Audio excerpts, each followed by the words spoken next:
पानीपत में आयोजित 3 दिवसीय होमटेक्स टेक एक्सपो एग्जीबिशन के तीसरे और अंतिम दिन भारी संख्या में लोगों एग्जीबिशन को देखने पहुंचे। इस होमटेक एग्जीबिशन में पूरे देश से विभिन्न कंपनियों ने हिस्सा लिया और अपने उपकरणों को दर्शाया। वहीं इस एग्जीबिशन के आयोजक राजेश सिन्हा का कहना है कि पिछले 8 वर्षों से पानीपत में इस एग्जीबिशन का आयोजन कर रहे हैं और पिछले वर्षों के मुकाबले इस वर्ष एग्जीबिशन में लोगों ने काफ़ी रुचि दिखाई है। हम पिछले 8 साल से एग्जीबिशन लगा रहे हैं। 2012 से हमने शुरुआत की है पानीपत में और ये 8वां शो है हमारा और धीरे धीरे बहुत ज़्यादा बढ़ रहा है। लोग इंटरेस्ट ले रहे हैं, नई नई मशीनें भी आ रही हैं, विजिटर भी नए नए आ रहे हैं, मैन्युफैक्चर उसको पसंद कर रहे हैं कि एक पानीपत में एक छोटी सी जगह में इतना बड़ा शो आप कर रहे हो और अच्छी अच्छी मशीनें, नई नई मशीनें आप ला रहे हो, तो बहुत अच्छा मतलब हमको रिस्पॉन्स यहाँ पे मिल रहा है। पब्लिक का रिस्पॉन्स अच्छा है कि हमें नई नई मशीनें यहाँ देखने को मिल रही है। अदरवाइज इसकी मशीनें देखने के लिए कहीं लुधियाना जाना है, दिल्ली जाना है या मुंबई जाना है, तो वो उनका समय बचता है और उनको वही चीज़ पानीपत में मिल जाती है। साल में एक बार शो होता है, उनका तो बहुत अच्छा रिस्पॉन्स है। और कुछ कंपनियां तो ऐसी हैं कि 2008 से बराबर आ रही हैं, हर साल आती हैं और हर साल उनके कोई ना कोई मशीन ऐड होती है, साइज़ बढ़ते हैं। पहले 400 मीटर में हमारा शुरुआत होती, आज हमारा 2000 मीटर में एग्जीबिशन है, तो उनका तो बहुत अच्छा रिस्पॉन्स है। वो तो चाहते हैं कि साल में 2 बार हम लगाएं, लेकिन हमारे पास भी कुछ वक्त की ऐसी पाबंदी है कि हम 2 बार नहीं लगा सकते। हाँ जी, ये एग्जीबिशन लगी है जो हर साल लगती है और हम लोग हर साल यहाँ पे आते हैं। टेक्सटाइल मशीनरी के रिगार्डिंग ये होती है, तो हर बार नई नई मशीनें, नई नई टेक्नोलॉजी देखने को मिलती है। इस बार भी काफ़ी सारी चीज़ें हैं जो नई आई हैं और लोग भी आ रहे हैं, देख रहे हैं, नई टेक्नोलॉजी को जान रहे हैं, तो होपफुली पानीपत में इंडस्ट्री का थोड़ा और डेवलपमेंट आएगा। मेघना सागर खुराना। लोकतंत्र सुरक्षा पार्टी की ओर से पानीपत के अजय सैनी को उत्तराखंड प्रभारी व राष्ट्रीय महासचिव नियुक्त किया गया, जिसके बाद लसपा के पदाधिकारियों द्वारा पानीपत के लैया बरादरी धर्मशाला में एक सम्मान समारोह का आयोजन किया गया। सम्मान समारोह में लसपा के पदाधिकारियों ने अजय सैनी को फूल मालाओं के साथ उन्हें इस पद पर नियुक्त होने की बधाई दी और इस अवसर पर अजय सैनी ने भी सभी का आभार व्यक्त किया। आज का कार्यक्रम एक सम्मान समारोह था। सांसद राजकुमार सैनी जी, सुप्रीमो लोकतंत्र सुरक्षा पार्टी, जिन्होंने मुझे राष्ट्रीय महासचिव और उत्तराखंड के प्रभारी की जिम्मेवारी दी थी, उसके लिए मेरे साथियों ने और मेरे वार्ड के लोगों ने और लैया बिरादरी, प्रेम मंदिर लैया समिति और शहर की अन्य सामाजिक और धार्मिक संस्थाओं की ओर से मेरे लिए एक सम्मान समारोह रखा गया था। जो पार्टी का और पार्टी के सुप्रीमो उन्होंने मुझे पद दिया है, ये सभी का सम्मान था और पूरे हरियाणा का सम्मान था। और मैं लोगों से अपील करूँगा कि ज़्यादा से ज़्यादा वोट करें, नोटा का प्रयोग कम करें और अधिक से अधिक संख्या में वोट करें। मेरे साथी जो मेरे साथ हैं उत्तराखंड में भी वो मेरा साथ देंगे। यूपी से हमारी कुछ टीम है, उत्तराखंड से जो टीम है, एक भगीरथ सेना संगठन, सामाजिक संगठन है जो हमारे साथ जुड़ा हुआ है। हम सब मिलकर पार्टी के लिए एलएसपी और बीएसपी दोनों जगह मिलकर काम करेंगे। Ajay Saini. Pharma 11 welfare society की ओर से पानीपत में 8 मरला स्थित सरकारी स्कूल में निःशुल्क स्वास्थ्य जांच शिविर का आयोजन किया गया। इस जांच शिविर में शहरी विधायक रोहिता रेवड़ी ने मुख्य अतिथि व समाज सेवी गौरव लिखा ने विशिष्ट अतिथि के रूप में शिरकत की। इस जांच शिविर में करीब 700 से अधिक लोगों ने अपने स्वास्थ्य की जांच करवाई और मुफ्त में दवाइयां भी प्राप्त की। आज फार्मा 11 वेलफेयर सोसाइटी के द्वारा 8 मरले में गवर्नमेंट स्कूल में कैंप का आयोजन किया गया, जिसमें अभी तक हम 715 पेशेंट हम करीब चेकअप हो चुके हैं। यहाँ पे 6 डॉक्टर जो अपनी सुविधाएं दे रहे हैं। डॉक्टर संजय सेन फिजिशियन है, डॉक्टर श्रेया मीडिया डाइटिशियन, डॉक्टर अंकुर मित्तल है वो ऑर्थो के हैं और डॉक्टर संदीप केरा और डॉक्टर ललित वर्मा, जहाँ पे हम फ्री मेडिसिन दे रहे हैं। इसका कोई चार्जेस नहीं है, फ्री मेडिसिन है, फ्री बीएमडी हड्डियों में कैल्शियम की जाँच है और स्पाइनोमीटर के द्वारा फेफड़ों की जाँच है।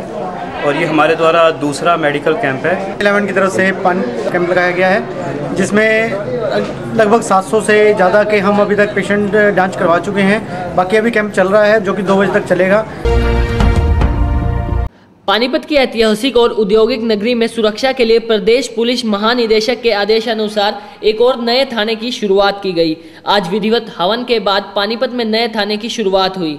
एक और नए थाने के बनने से जहां पुलिस कर्मियों के काम का दबाव कम होगा, वहीं लगातार बढ़ते क्राइम पर भी अंकुश लगेगा। पानीपत में पहले से महिला थाना सहित 12 थाने थे और आज एक और नए थाने 13-17 के अलग बनने से शहर थाने और सदर थाने के बढ़ते काम को कम करने में सहयोग मिलेगा। 13-17 में बने नए थाने के इंस्पेक्टर पद की जिम्मेदारी इंस्पेक्टर विकास को दी गई।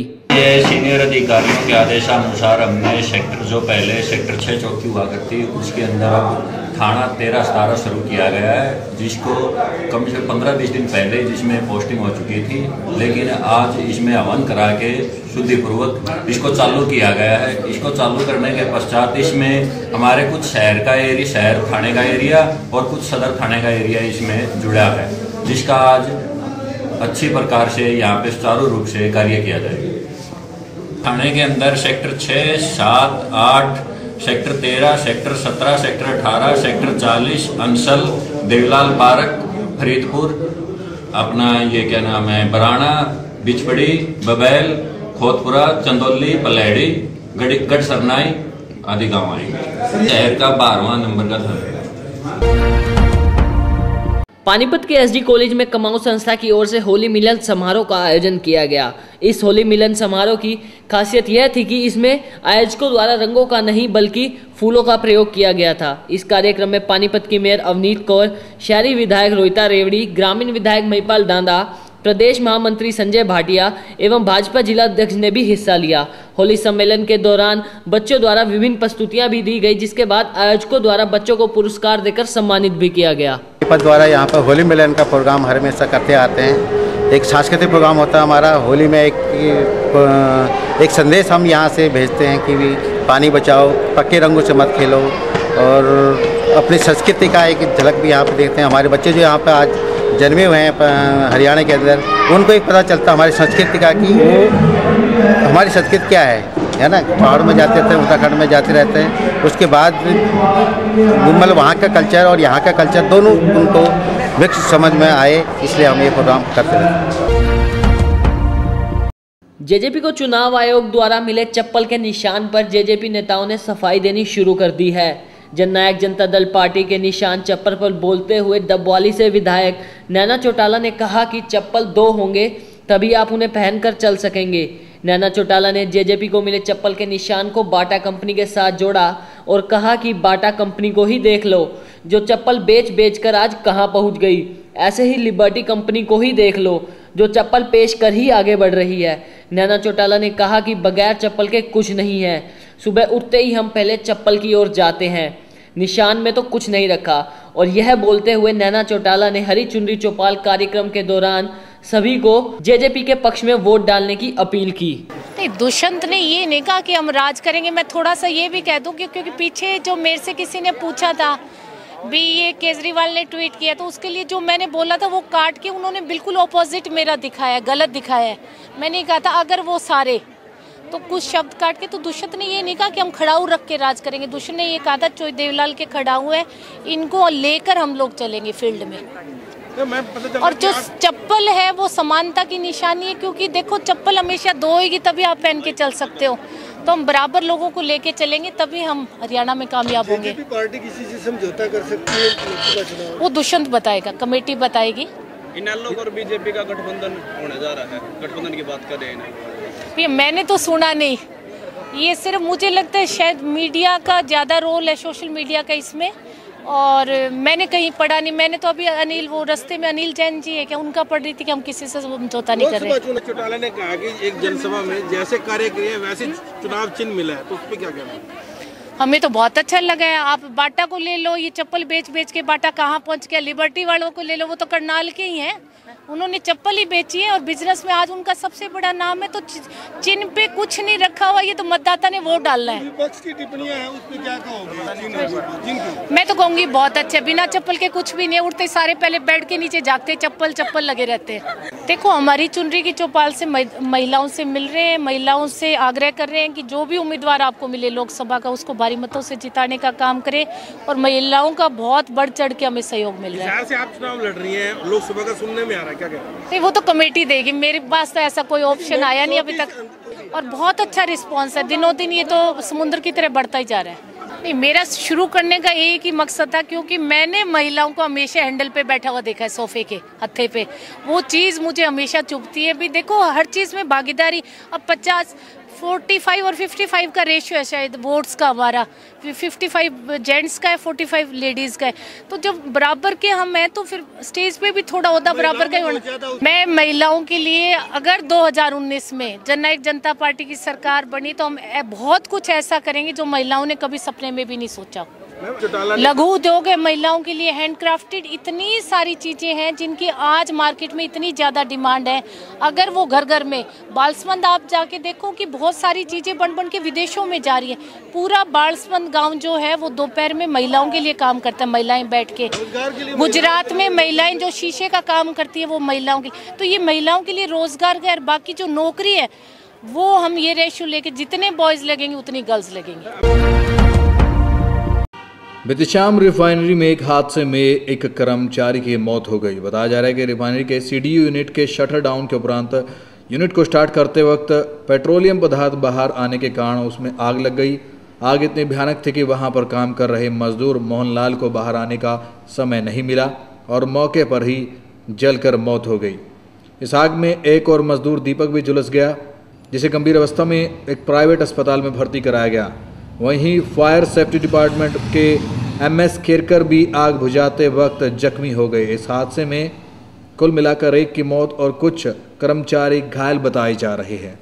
फिलहाल मृतक के शव का पोस्टमार्टम करवाकर परिजनों के हवाले कर दिया गया। वहीं मृतक के परिजन इस घटना के बाद कुछ आरोप भी लगाते नजर आए। क्या हुआ? गाँव कुड़लन, जिला करनाल, तहसील असंध का रहने वाला है और वह न्यू ज्योति कंपनी में IUCL में काम करता था कंपनी के थ्रू। और वहाँ हमारे को नहीं पता इसको जलाया गया है या उसमें धकेल लाया गया है या कोई पाइप फटा है, अभी तक इस रीजन का कुछ पता नहीं लग रहा है। ये बोल रहे हैं कि भी 7 बजे हादसा हुआ है, अखबार में 6 बजे खबर आ चुकी है कि भी 6 बजे हादसा हुआ है। ये अफसर रह रहे हैं जो ठेकेदार रह रहे हैं, ये बोल रहे हैं भी 7 बजे हादसा हुआ है। अभी तक IUCL का कोई अफसर नहीं आया है। उन्होंने ठेकेदार भेज दिए हैं भाई उनको जाओ, बोल रहे हैं भाई 2 लाख रुपये चेक ले लो, राजीनामा करो, रफा दफा करो। हमारा आदमी मारा गया है, उसका समाधान होना चाहिए। मेरा नाम शीशपाल शर्मा है, मैं लड़के का चाचा लगता हूँ। ये रिफाइनरी में बतौर लेबर, इलेक्ट्रिकल लेबर, अपना जय ज्योति कंपनी इलेक्ट्रिकल कंपनी है, उसमें कार्यरत थे। और मोहनलाल नाम का लड़का है जो गीता कॉलोनी नूरवाड़े का रहने वाला है और जिसकी जलने के कारण मौके पर ही मौत हो गई। और एक जो दीपक सनोप अरबीर नहीं मोहनलाल जो है वो पिताजी का नाम रामफल है, गांव कुड़लन का है, जिला करनाल। और जो दीपक है वो है गीता कॉलोनी नूरवाड़ा पानीपत का, जिसकी जो काफ़ी झुलस गया है और जो इलाज चल रहा है राम मनोहर लोहिया दिल्ली में। और इसकी FIR दर्ज कर ली है, नियमानुसार कार्रवाई अमल में लाई जा रही है। हरियाणा प्राइम न्यूज को सब्सक्राइब करें, बेल आइकन को भी दबाएं ताकि आपके शहर की हर खबर आपके मोबाइल पर अपडेट रहे।